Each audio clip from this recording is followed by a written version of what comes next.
भारत और नेपाल के रिश्तों में अनचाही कड़वाहट आ चुकी है। बीते दशक में रिश्ते इतने खराब हो गए कि नेपाल की भारत के पड़ोसी देश चीन से नजदीकियां बन गई और नेपाल में भारत विरोधी राष्ट्रवाद ने जन्म ले लिया। यही सबसे अधिक चिंता का सबब है, जिससे दोनों देशों के आपसी संबंध हर दिन खराब हो रहे हैं और प्रगाढ़ता का कोई रास्ता भी नजर नहीं आ रहा। अब रिश्ते दोस्ती की परिभाषा से निकलकर दुश्मनी की राह की ओर बढ़ रहे हैं। नेपाल न सिर्फ भारत को आंख दिखा रहा है, बल्कि कई मौकों पर उसके अंदरूनी मामलों में हस्तक्षेप नहीं करने की हिदायत भी दे चुका है। क्या इसे भारत की विदेश नीति की बड़ी असफलता के तौर पर देखा जाए या फिर चीन के नेपाल पर बढ़ते प्रभाव के रूप में परिभाषित किया जाए, यह चर्चा का विषय जरूर हो सकता है। इसी बीच विशेषज्ञों का दावा है कि भारत ने हालात नहीं संभाले तो सामरिक दृष्टि से बड़े नुकसान उठाने पड़ सकते हैं। आखिर क्या है पूरा मामला, जानने के लिए देखिए पॉलिटॉक्स की यह खास रिपोर्ट। ये है टॉक्स न्यूज नेटवर्क और आप देख रहे हैं पॉलिटॉक्स, राजनीति का कच्चा चिट्ठा। लगातार और तेजी से बिगड़ रहे भारत नेपाल संबंधों को जब पॉलिटॉक्स ने खंगाला तो कई ऐसे तथ्य सामने आए जिन्हें नजरअंदाज नहीं किया जा सकता। भारत की ओर से अपने सामरिक महत्व के लिए कई कदम ऐसे उठाए गए हैं जिनसे नेपाल का भरोसा भारत के प्रति कम हुआ है। इसके चलते वहां पिछले कुछ समय से चल रहे राष्ट्रवाद में भारत विरोधी मूवमेंट शामिल हो गया है। नेपाल में मधेशियों की संख्या 1.25 करोड़ से अधिक है और इनकी बोली मैथिली है। ये हिंदी और नेपाली भी बोलते हैं। भारत के साथ इनका हजारों साल पुराना रोटी बेटी का संबंध है, लेकिन इनमें से 56 लाख लोगों को अब तक नेपाल की नागरिकता नहीं मिल पाई है। जिन्हें नागरिकता मिली भी है उन्हें ना तो सरकारी नौकरी में स्थान मिलता है और न ही संपत्ति में। कुछ सालों पहले नेपाल में अधिकारों की मांग को लेकर मधेशी आंदोलन शुरू हुआ। नेपाल में पहाड़ी इलाकों में 7-8 हजार की आबादी पर एक सांसद है, लेकिन तराई में 70 से 1 लाख की आबादी पर एक सांसद है। इसी दौरान नेपाली संसद में नेपाल को संघीय देश बनाने और 7 राज्यों में बांटने को लेकर एक मसौदा पेश किया गया। इस प्रस्ताव को मधेशी विरोधी बताते हुए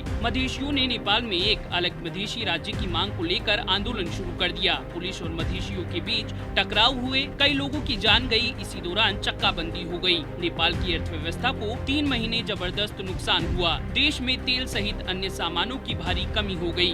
नेपाल सरकार ने इस पूरे आंदोलन का ठीकरा भारत पर फोड़ दिया, जिस पर भारत ने नाराजगी जताई। घटनाक्रम के दौरान नेपाल सरकार ने कहा कि भारत नेपाल के अंदरूनी मामलों में दखल दे रहा है, जिसके उसको परिणाम भुगतने पड़ेंगे। चीन अपने कारोबार को भारत सहित अन्य पड़ोसी देशों में फैलाने की योजनाओं पर काम कर रहा था। उसने वन बेल्ट वन रोड योजना शुरू की। इसमें भारत, श्रीलंका, बांग्लादेश, नेपाल और पाकिस्तान के बीच एक कारोबारी सड़क और रेल मार्ग प्रस्तावित था। भारत ने अपने आप को चीन की इस योजना से अलग रखा, लेकिन पाकिस्तान के बाद नेपाल इस योजना में शामिल हो गया। भारत की ओर से कूटनीतिक प्रयास किए गए कि नेपाल इस योजना का हिस्सा न बने, लेकिन बात नहीं बनी। इस योजना के बाद चीन का नेपाल के आर्थिक गलियारे में प्रवेश हो गया और उसकी भारत के प्रति नेपाल की निर्भरता भी कम होती गई। भारत को इस कॉरिडोर से इसलिए भी आपत्ति थी कि यह पाकिस्तानी कब्जे वाली पीओके की सीमा से होकर गुजरना था। नेपाल में आयोजित BIMSTEC bay of Bengal initiative for multi sectoral technical and economic cooperation सम्मेलन में प्रधानमंत्री नरेंद्र मोदी भी शामिल हुए थे। इस सम्मेलन में बिम्स्टेक देशों का पुणे में एक संयुक्त सैन्य अभ्यास होना तय हुआ था, लेकिन सम्मेलन के बाद नेपाल ने इस सैन्य अभ्यास में शामिल होने से मना कर दिया।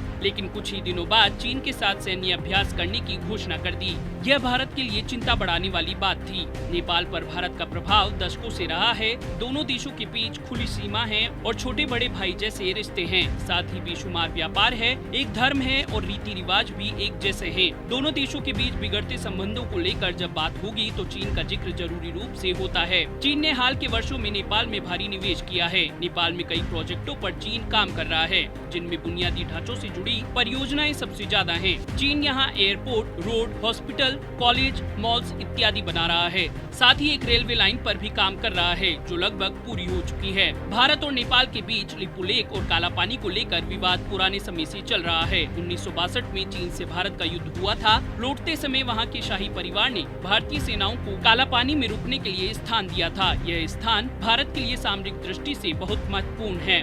यहाँ भारत ने स्थायी रूप से सेना चेक पोस्ट स्थापित कर रखा है। नेपाल में लोकतांत्रिक सरकार बनने और चीन से नजदीकियां बन जाने के बाद से नेपाल यहाँ से सेना चेक पोस्ट पीछे ले जाने का दबाव बना रहा है। दोनों के बीच चल रहे इस सीमा विवाद के बीच भारत सरकार ने जम्मू और कश्मीर को नए राज्य घोषित करते हुए नया नक्शा जारी कर दिया। इस नक्शे में लिपुलेख और कालापानी को भारत का हिस्सा बताया गया। इस पर नेपाल की ओर से आपत्ति दर्ज कराई गई। अभी 2 दिन पहले नेपाल की संसद ने नया नक्शा घोषित करते हुए लिपुलेख और कालापानी के स्थान को नेपाल का हिस्सा बताया। ये रही सही कसर। इसी क्षेत्र में भारत की ओर से सामरिक दृष्टि से बनाई गई 88 किलोमीटर की सड़क का उद्घाटन रक्षा मंत्री राजनाथ सिंह की ओर से पूरी कर दी गई, जिसके बाद नेपाल ने भारत को कार्रवाई की चेतावनी दे डाली। 2015 के बाद से लगातार भारत और नेपाल के संबंधों में आ रही गिरावट में क्या कोई सुधार आ पाएगा? क्या भारत के लिए नेपाल भी पाकिस्तान की तरह आने वाले समय में कोई दुश्मन देश बन जाएगा? क्या भारत और नेपाल जल्द ही अपने सीमा विवादों को समाप्त कर लेंगे? ऐसे ही कई सवाल इस समय मुंह उठाए खड़े हैं। जानकारों का मानना है कि भारत के लिए नेपाल से अच्छे रिश्ते होने कई कारणों से बहुत ही महत्वपूर्ण हैं। इसलिए भारत नेपाल के प्रति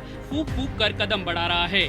इसमें एक महत्वपूर्ण पहलू यह भी है कि चीन कभी नहीं चाहेगा कि भारत और नेपाल के रिश्ते अच्छे हों, क्योंकि काला पानी और लिपुलेख लेक जैसे विवादित स्थानों पर तीनों देशों की सीमाएं मिलती हैं। ऐसे में नेपाल को व्यापारिक केंद्र बनाने के साथ साथ चीन इन स्थानों को भारत के खिलाफ सामरिक क्षेत्र भी बनाना चाहता है। पॉलिटॉक्स ब्यूरो, दिल्ली। ये है टॉक्स न्यूज नेटवर्क और आप देख रहे हैं पॉलिटॉक्स, राजनीति का कच्चा चिट्ठा।